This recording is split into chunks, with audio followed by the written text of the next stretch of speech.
Hey guys, it's Angelic. So today I'm going to tell you about some obscure and situational mercy tips. Basically just stuff that many people may not know about or things that are useful in very specific situations. There's not much of an intro for this one, so let's get right into it. The first tip I want to bring to you is an expansion on how Angelic Descent and Guardian Angel are affected by certain boops and knockbacks.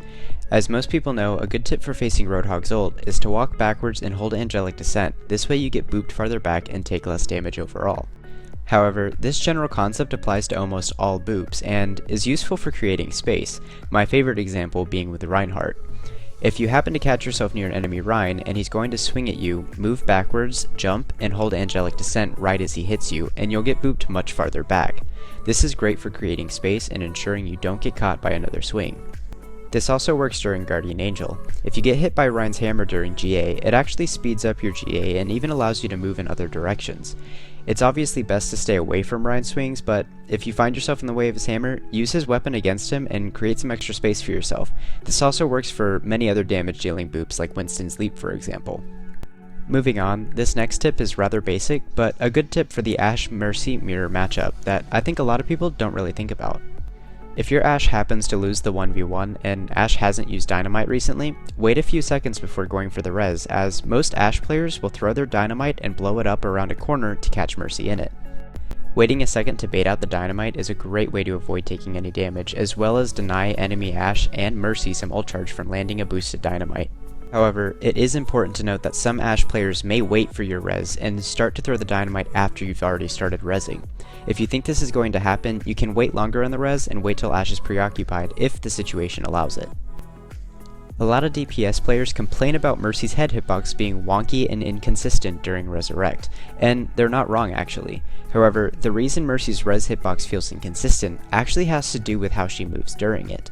During Mercy's Resurrect animation, she lifts up her left arm, and during the ending frames of it, her arm actually covers her head hitbox. In addition to that, her wings also slightly cover her head hitbox from certain angles. Knowing these angles and facing that side of you towards your enemy is a great way to reduce any incoming damage. Avoiding headshots is obviously good versus hit scans like Widowmaker or Ashe, however, this is good versus any sort of incoming damage as any hero hitting body shots instead of crits will be less overall damage. If you go for a resurrect you think is safe and suddenly an enemy appears, quickly face your left side to them to try to avoid any critical hits. Also, I want to quickly mention that facing or looking down during Resurrect doesn't actually protect your head hitbox since Mercy's head is in a locked area during the Resurrect animation. So in my opinion, it's better to use your arms or wings to block your hitbox in this scenario. Another Resurrect related tip that's situational but pretty popular is finding ways to resurrect people from safer positions. A good example of this is if you're on a high ground ledge and you can't reach someone under you for a resurrect, you may be able to crouch and reach them. This is because crouching will put you in range if you're just outside of it.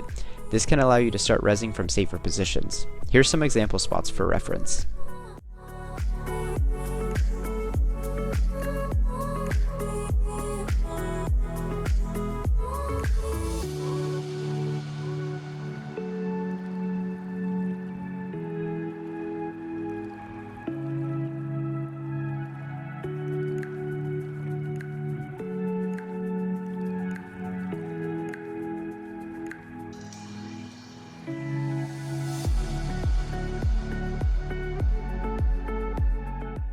The final tip is a res tech that I don't think many people use. This one is all about being efficient and I personally call it the Slingshot Res.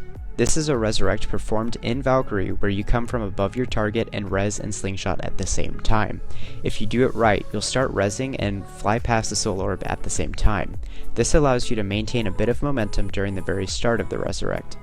Additionally, this is a great way to quickly fling yourself around a corner or other forms of cover. It's important to note that you can't perform this from below or on equal level as the soul orb. This is only possible if you come from above it. If you're straight above the orb, you can slide across the ground a little, but I prefer to come from a diagonal angle. That way you can get the most movement as well as the most directional control. If performed correctly, you can even get some good movement through the whole resurrect by performing the slingshot then ascending afterwards. That's all from me for today. Hope these tips help you next time you're in a situation where they may be applicable. Thanks for watching, and have a great day.